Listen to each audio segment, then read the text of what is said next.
Welcome back to the Turd for Listening Network. Anyway, I think that will be the longest and in the history of the Turdferg channel. Anyway, if you're still watching this video, even after listening to that obscenely irritating, and hopefully you're a true fan of the Turdferg. So anyway, this unit is actually an introduction to heat energy. Basically, heat energy is represented in physics by the letter Q. So whenever you see a problem referencing heat energy, it's literally talking about the letter Q. Now, before we go any further with that, in that case, what should be the unit for heat energy? Well, we said it. It's going to be a joule because that is the unit. Now, sometimes in physics, we'll use a really old school unit called a calorie. Matter of fact, in physics, most of the time, calorie is what we use, and that actually makes things a little bit easier.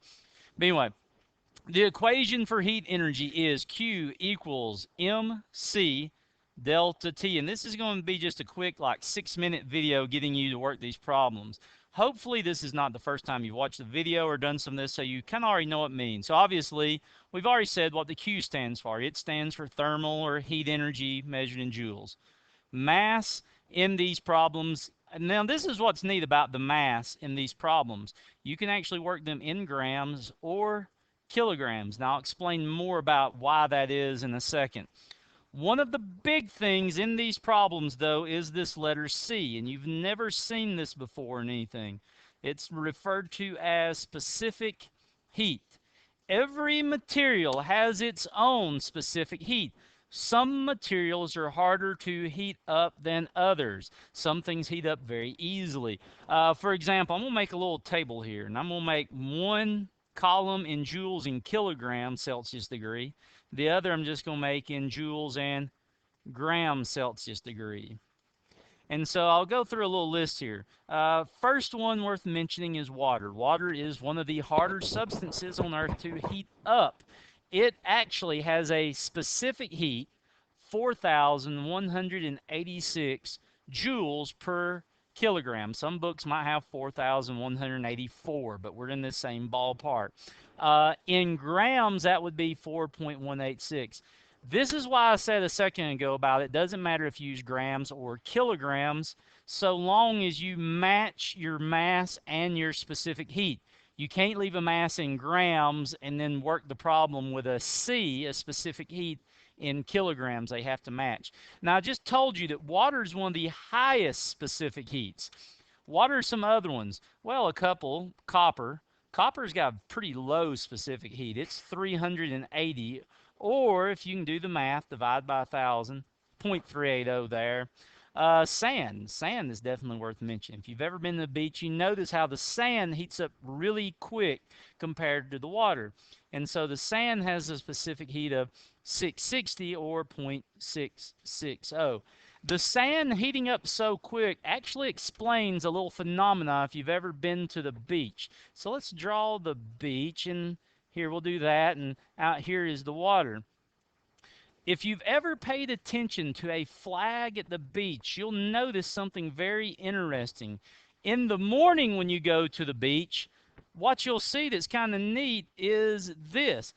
In the morning, the flags at the beach actually will blow out to sea, because in the morning, the sand is cold, and that actually creates a high pressure, and it causes the wind to blow back out to the sea.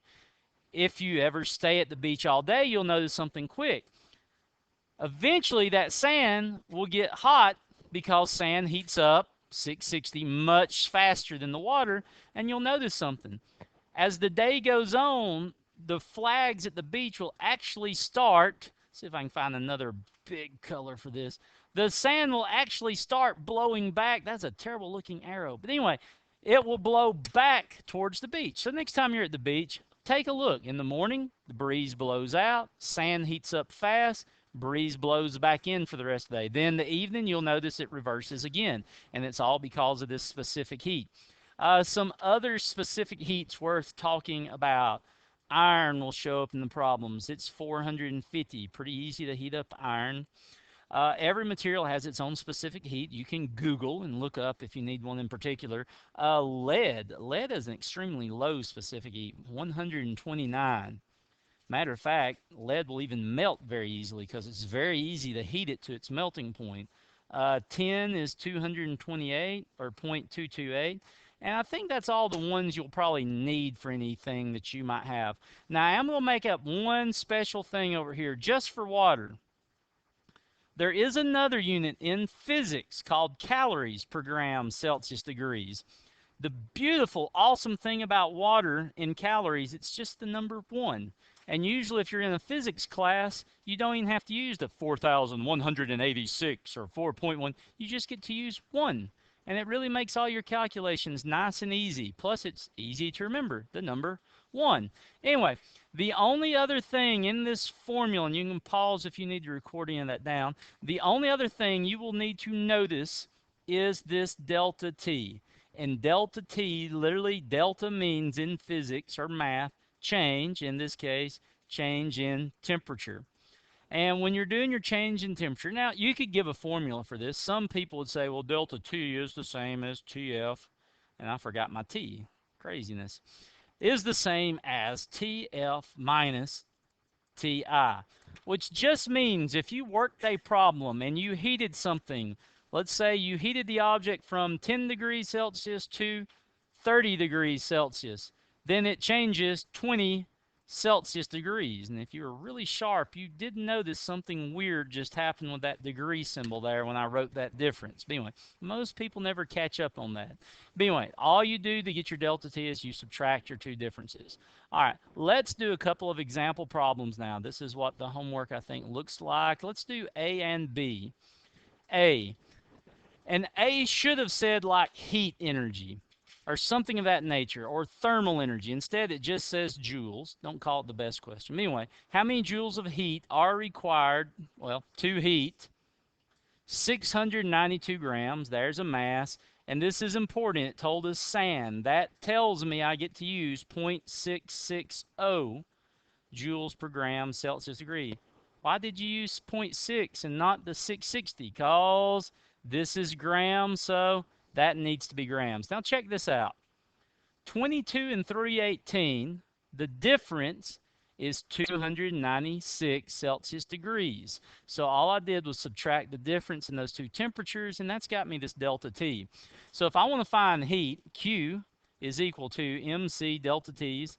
Don't be shocked if you see like a really old book use a lowercase q for heat, but I've seen it in a chemistry book before in particular, but no, we don't use that in physics because for us, Q means charge in physics. So we'll stick to the big Q.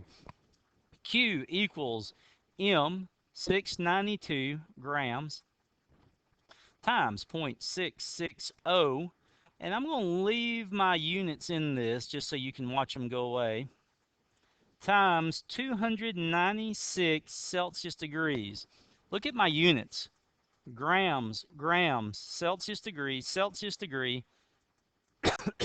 Our answer is going to be in just joules. Let's pull up a calculator. 692 times 0.660 times 296. And the answer is, let's do sig figs and make it 135,000 joules for an answer. So anyway, there's our answer to this guy. Well, that's easy enough. Let's do a second example. This problem is about copper. It's even a sweetheart. It goes ahead and tells us that C for copper is 0.38. It tells us that the mass is 105. It did one thing, exposed to 15.2 kilojoules. Again, I wish it would have used the word heat or something here. But 15.2 kilojoules, that's 15,200 joules. So there's my Q. So all I'm going to do is Q equals MC delta T. Now we haven't even read this. What would be the temperature increase of the copper? Which means this problem's wanting us to find delta T. It's wanting us to find the change in temperature. So all I'm going to do is plug in these numbers. 15,200 equals M, which is 105, times 0.38 delta T. And so now we can actually do a little calculadorism here. 105 times 0.38, that's my first calculation. Hey, look, 399 over 10, so that's 39.9. So 15,200 equals 39.9 delta T. Now divide by 39.9. Hopefully this math is something you would understand by now. 15,200 divided by my answer equals, and I've got 381 Celsius degrees would be my change in temperature, or 380 if you're actually doing sig figs. But anyway, that's B. I'm going to go back 1 second. This is, you've got a good start to the problems. Uh, Number 9, I'm going to call this out in that homework. All you've got to do on number 9, if you were to be trying that one, be thinking about what types of energy. It's trying to relate the energy of height to heat. So think about what two equations you would need to set equal to each other to relate height and heat to each other. And then number 11, what do you do in a problem if it gives you, in this problem, it gave you 100 grams of water, and it's mixed with 200 grams of water. Oh my goodness, what would you do if a problem where you had two different things mixed together? Easy. You have an MC delta T for each object. And I think in this problem, it actually wants you to solve for that delta T. And I may make a separate video where I solve actually not delta T. It wants you to actually find the temperature final in this problem. If I have to, I'll make a separate video on this. But anyway, later, peace out, hot wings, and buenas noches, Arizona. Anyway, bye.